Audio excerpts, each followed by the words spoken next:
again.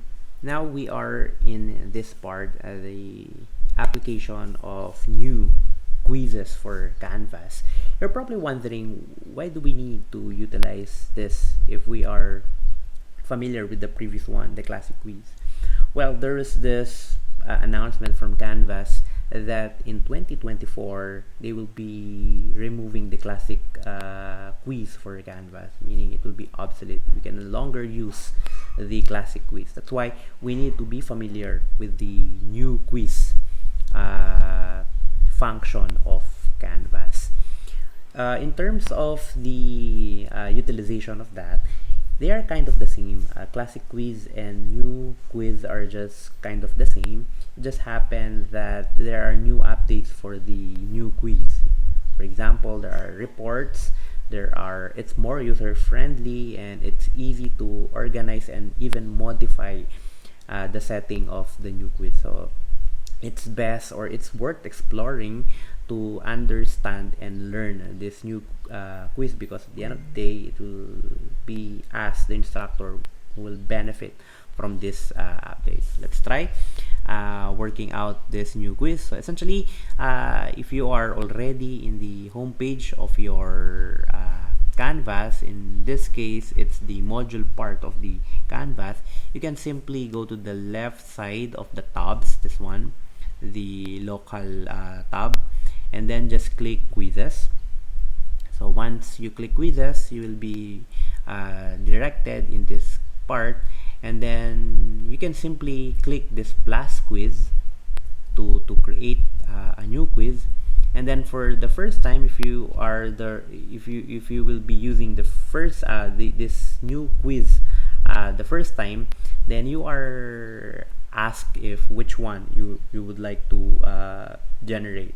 You'll be using the classic quiz or the new quiz. Of course, we want to understand or learn new quiz, so you may want to click this, right? And then if you don't want to be asked every now and then for which type of quiz you wanted to generate, then you must click this box, the remember my choice for this course. And then if you submit it, next time you won't be asked for this type of quiz engine choice. And then simply submit. There you have it. Okay. Actually, if you want to go back to the classic quiz later on, see, you cannot choose classic quiz, but you can also restore that by simply going here. For example, you are already in quiz again. If you see this 3 box, then you can simply reset it. So when you reset it, it means you will be asked again. So that is already reset. You will be asked again those choices. For example, this. See, you can still choose classic, but again, 2024, this classic quiz will be removed.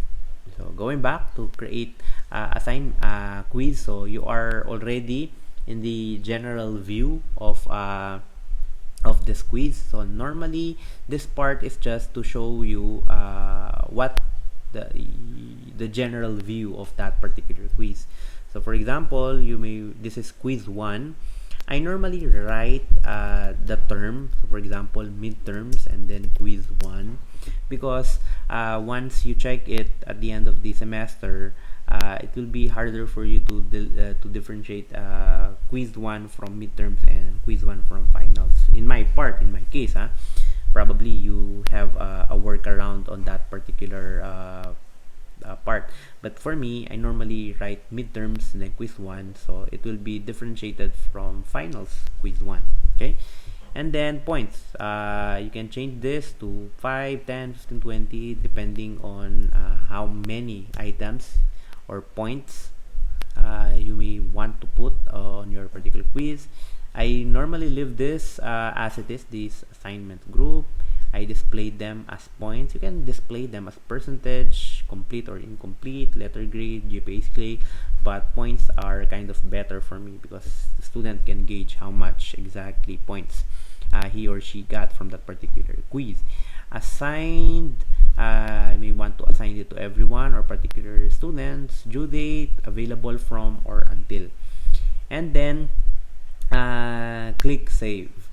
You have to click save first before you can generate the questions. So once you save it, go to the quiz again, and then for this part you can now build it. Before, in Classic Quiz, the questions are already here, meaning the tab for the questions you want to add are already here, so you can simply click them na.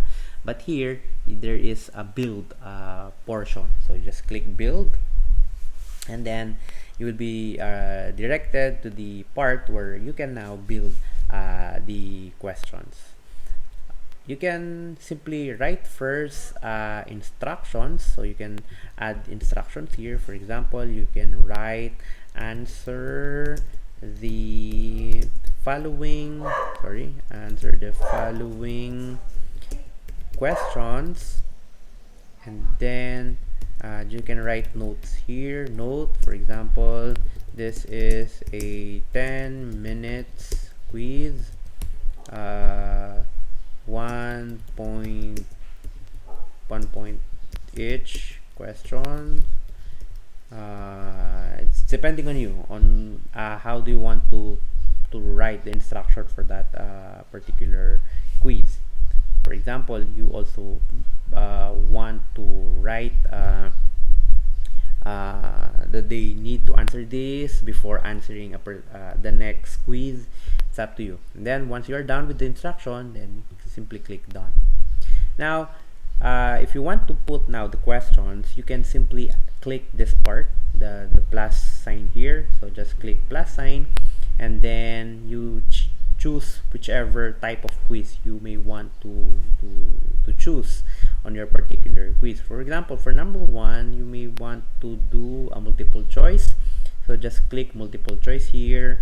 And then the question title, I normally leave it as it is or blank, because this will just give you the groupings of your question. So I normally put this as blank. So just add the question here to the add question stem.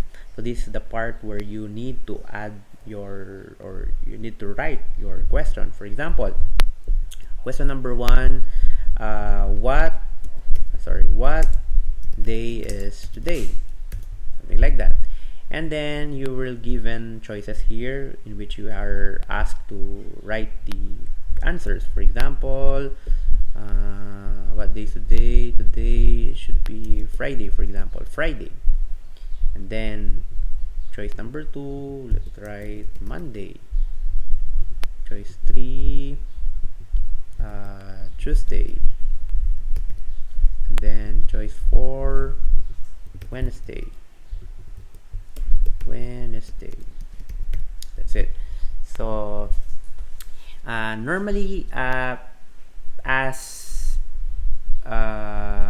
automatically the answer is already or is always in the first choice. So you can see that by seeing this radio button here, in which you can actually change it depending on the right answer.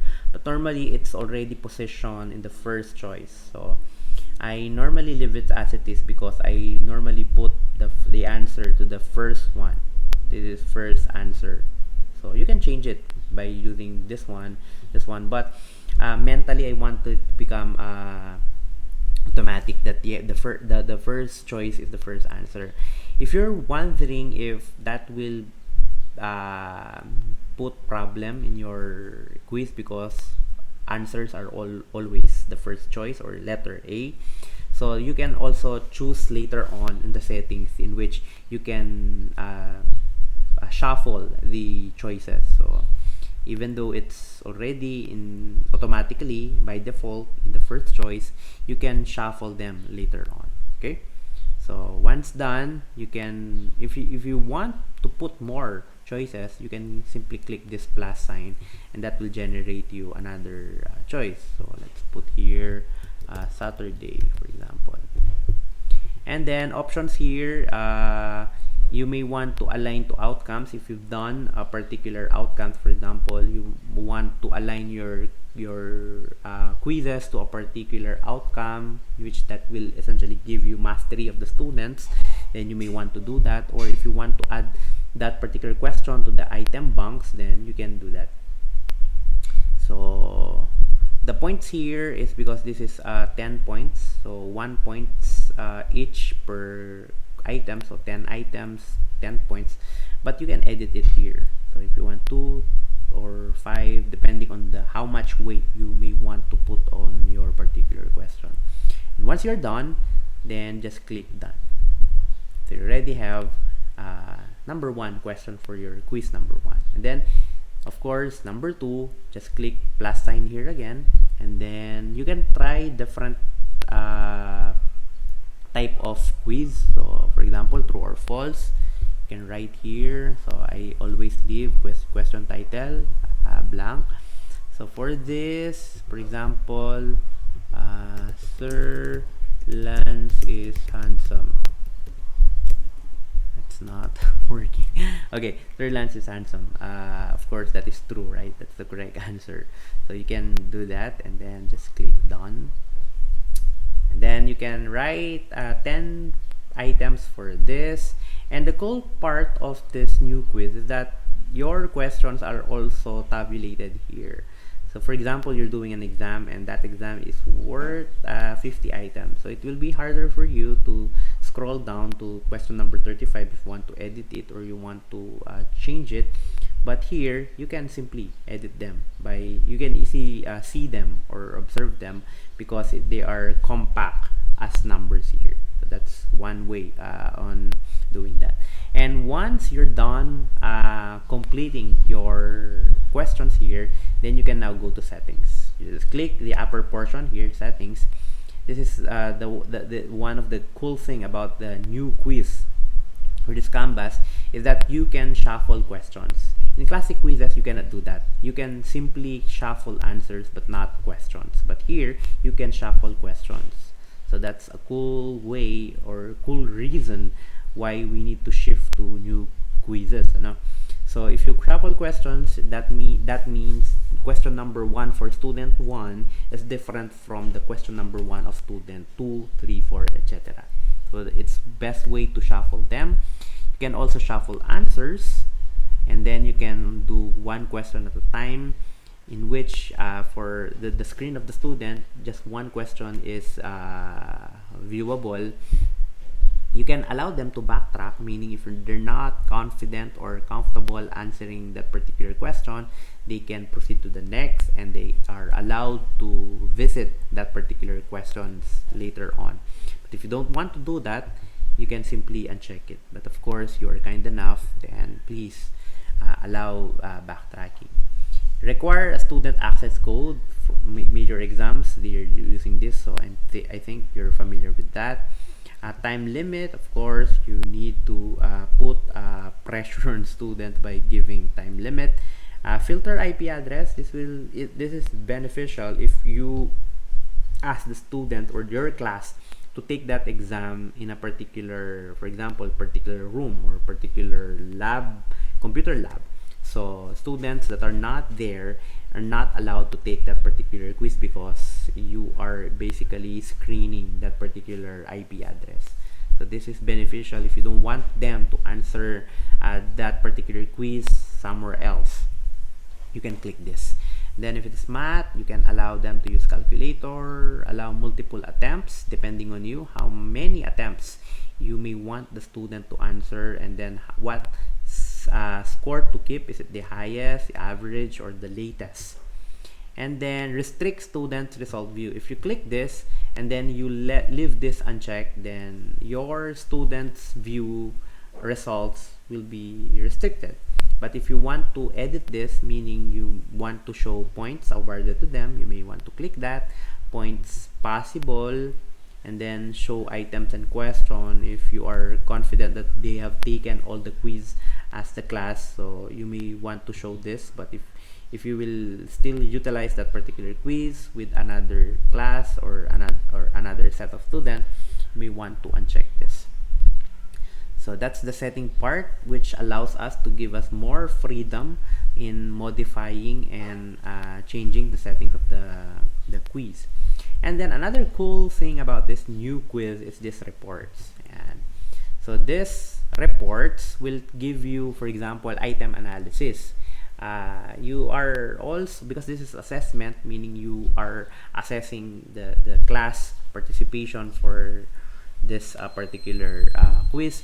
So you may want to see exactly how did they fare in a particular question. For example, you see here the question, 90% of them got it correctly. So meaning they are good. So you don't have to give extra effort on stressing that particular question. But if you have seen here, for example, most students that answer it correctly. For example, here 29% of the student got it correct. You may want to give extra time on understanding or letting them review this particular question. So it's cool thing that we have item analysis here. And then if you'll go back here, outcome analysis, basically the previous one I mentioned. If you want to see if the students align a particular mastery or competency in a particular quiz, you may want to edit this part, or probably we can have a separate video on this if you wish to understand more about this. And also during the quiz, you can also moderate that particular quiz. I don't have any active class this summer, so I cannot show you some how it's done, but I will be showing you a glimpse of it. Probably it is now positioned here, but essentially what is moderate is you can see exactly what's the student doing as we speak or as you take the exam that particular time. And you can see if they are changing, because in the moderate you can click the name and then there is a log details there in which you can see exactly what the student is doing during that quiz. Probably the student stop viewing the quiz and then change tabs, so you can probably message him or her if that happened. And also if the student by reason needs more time answering the quiz because it is time limited, and then probably the student had internet disconnections, malfunction, or any reasonable explanation that he or she needs more time. So you can, in a moderate, you can add more time to that particular student. You can add 2 minutes, 3 minutes, 4 minutes, or even 1 hour if you want. And also you can add attempts. If you had this particular quiz as just 1 attempt, and then by particular reason the student failed on taking that particular attempt, probably the canvas crash or what, you can also add another attempt for that particular student. So this is something that we can look more or explore more, because it is essentially worthy for exploration.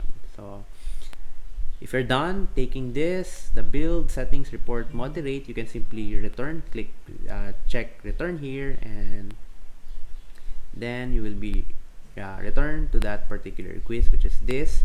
You may want to review it again. If it's not yet published, you have to publish it and all. So I hope we learned something from this new quiz, and we can now assess meaningfully our students regarding this particular function. That, see you on the next one.